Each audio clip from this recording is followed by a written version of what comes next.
नमस्कार दोस्तों, मेरा नाम है विमल सिंह बालाजी स्टडी अड्डा में आप सभी का स्वागत है। डीएलएड थर्ड सेमेस्टर 13 अगस्त 2024 के पेपर के सॉल्यूशन करा रहे हैं। इससे पहले हमने विज्ञान विषय का कंप्लीट पेपर का सॉल्यूशन देखा था। यदि नहीं देखा हो, साइड में बटन वीडियो आपको मिल जाएगा। आज हम देखेंगे मैथ का पेपर का सॉल्यूशन, डीएलएड तृतीय सेमेस्टर।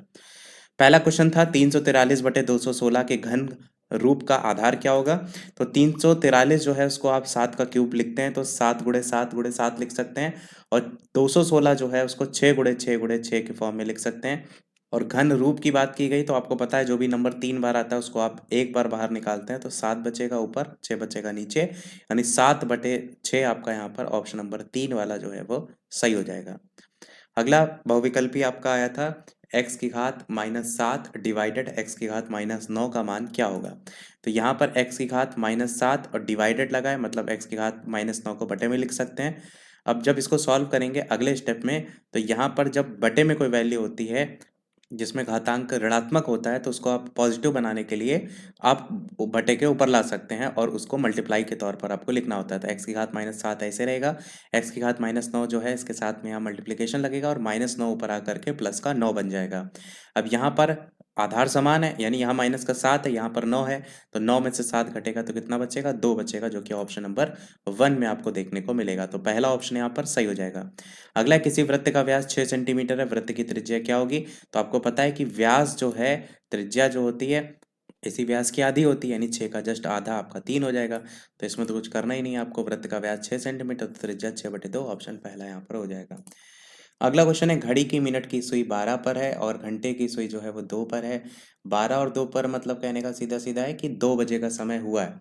वैसे तो अगर आप देखेंगे तो जब 2 बजे का समय होता है तो जो 2 बज पर सुई होती है एग्जैक्ट नहीं होती, पर आपके में इतना डिटेलिंग में नहीं है, सीधे सीधे उन्होंने 10 मिनट के अंतर के हिसाब से सुइयों के बीच कोण पूछा गया है।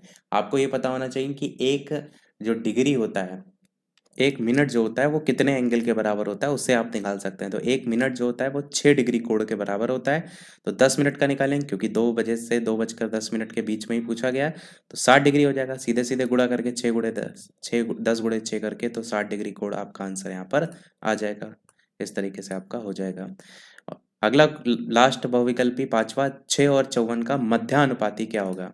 तो मध्यानुपाती निकालने के लिए बीच में आप x की दोनों वैल्यू रखते हैं, यानी 6:x समानुपात x अनुपात, ये आपका समानुपात होगा। और 54, तो समानुपात में क्या होता है, जो पास वाली वैल्यू दे रखी है वो गुणा हो जाती है, बाहर बाहर वाली वैल्यू। तो x को x से गुणा करेंगे x², 6 को 54 से गुणा करेंगे तो 54 × 6, x² बराबर 54 को 6 से गुणा करेंगे 324 आएगा। और x निकालेंगे तो इस 324 को आप अंडर रूट लगाएंगे और ये किसका होता है, 18 का होता है, यानी आंसर आपका यहाँ पर 18 जो है वो सही हो जाएगा। तो इस प्रकार से 5 बहुविकल्पी में से कितने आपके सही रहे, अपना कमेंट में इसको अवश्य बताइएगा। अगला क्वेश्चन है, कमरे के फर्श का क्षेत्रफल 12 वर्ग मीटर दे रखा है, यदि उसकी ऊंचाई 4 मीटर दे रखी है तो कमरे का आयतन क्या होगा। तो फॉर्मूला इसका सीधे सीधे होता है, और फॉर्मूला होता है आपका कमरे का आयतन को लेकर के जो क्षेत्रफल दे रखा है वो और गुणे ऊंचाई। क्षेत्रफल आपका 12 है और ऊंचाई आपकी 4 है, तो 12 × 4 करेंगे, 12 × 4 आपका 48 आ जाएगा और वैल्यू आपकी मीटर में आएगी, क्योंकि दोनों ही वैल्यू आपकी मीटर में ऑलरेडी दे रखी है। तो आंसर आपका 48 मीटर जो है वह यहाँ पर निकल करके आएगा। अगला क्वेश्चन आपका देखते हैं सातवां, कि 12y² - y - 1 इसका गुणनखंड क्या होगा। तो सातवां प्रश्न है जहां पर 12y² - y - 1 इसका गुणनखंड आपसे जो है वो पूछा गया है। गुणनखंड करने के लिए आपको किस तरीके से यहाँ पर जो बीच वाली वैल्यू y देख रहे होते हैं ना, इसको इस प्रकार से ब्रेक करना होता है कि गुणा करने पर यह है और प्लस या घटाने पर आपका बीच वाली वैल्यू है। तो यहाँ पर आप कैसे करेंगे, y को किस फॉर्म में तोड़ सकते हैं, 4y - 3y के फॉर्म में तोड़ सकते हैं। अब 4y में से 3y अगर घटाएंगे तो y आएगा। ये माइनस चिन्ह लगा है बाहर, उसको ब्रैकेट के बाहर ही रखेंगे, जब ब्रैकेट खोलेंगे तो अंदर के साइन बदल जाएंगे, यानी ये माइनस जो है वो प्लस में आ जाएगा।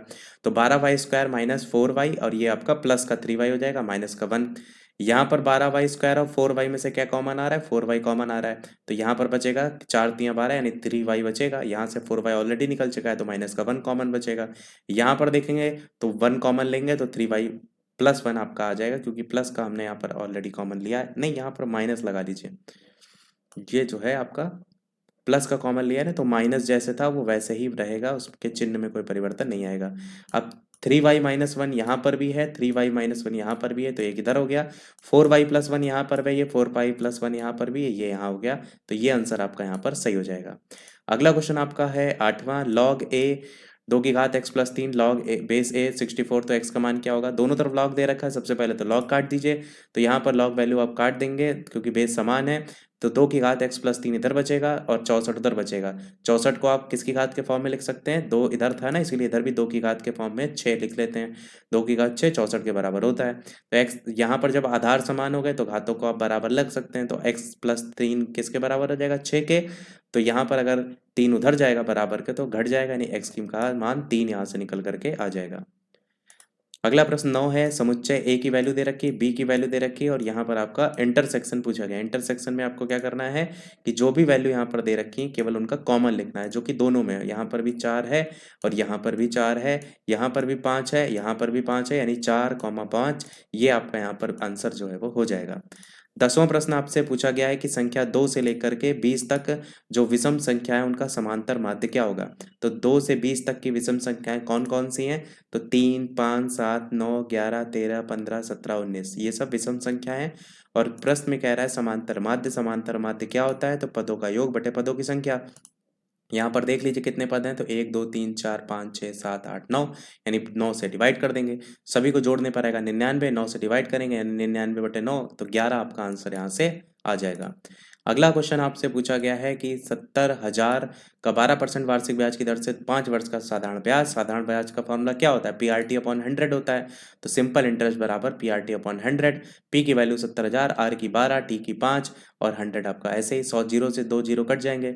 अब यहाँ पर गुणा कर लीजिए आपस में, तो 12 पंचे 60 हो जाएगा, 700 गुणे 60 आएगा, तो 7 6 जा 42 होगा और ये 3 जीरो और लग जाएंगे, यानी कि 42,000 आपका यहाँ पर सिंपल इंटरेस्ट केवल पूछा गया था, यही आपका आंसर यहाँ पर सही हो जाएगा। बाकी इसमें अलग से कुछ पूछा नहीं गया था। अब अगला यहाँ पर देखेंगे, यहाँ से लघु उत्तरीय प्रश्न स्टार्ट हो रहे हैं। वैसे लघु उत्तरीय प्रश्न हम आपको अलग से ही करा देंगे क्योंकि यहाँ तक ही जो सॉल्यूशन है प्रश्न नंबर 11 तक वही हमने अलग से लिख रखा था, क्योंकि यहाँ पर लिखने में हो सकता हो चीज़ें आपको समझ में ना आती, इसलिए अलग से लिख करके आपको समझाया था। बाकी क्वेश्चन ऐसा यहाँ पर भी जैसे गुणा करके सीधे घात लगाया है, मतलब बॉड मास पर पूरा बेस्ड क्वेश्चन है आपका। माध्यिका भी ऐसे ही करके हैं। बाकी अगले वाले वीडियो तक हम आपको करा देंगे। पेपर यदि आप भेजना चाहें सोशल साइंस वाला तो वो भेज दीजिएगा टेलीग्राम पर, विमल17Z नाम से सर्च कर लीजिएगा ताकि हम उसका पेपर का सॉल्यूशन भी आपको करा सकें।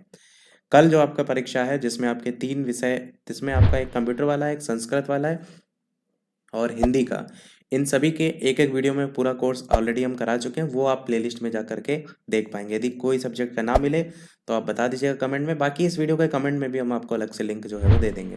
तो अभी के वीडियो में इतना ही रखते हैं। वीडियो लाइक शेयर सब्सक्राइब कीजिएगा। मिलते हैं अगले अपडेट में, तब तक के लिए नमस्कार, जय हिंद।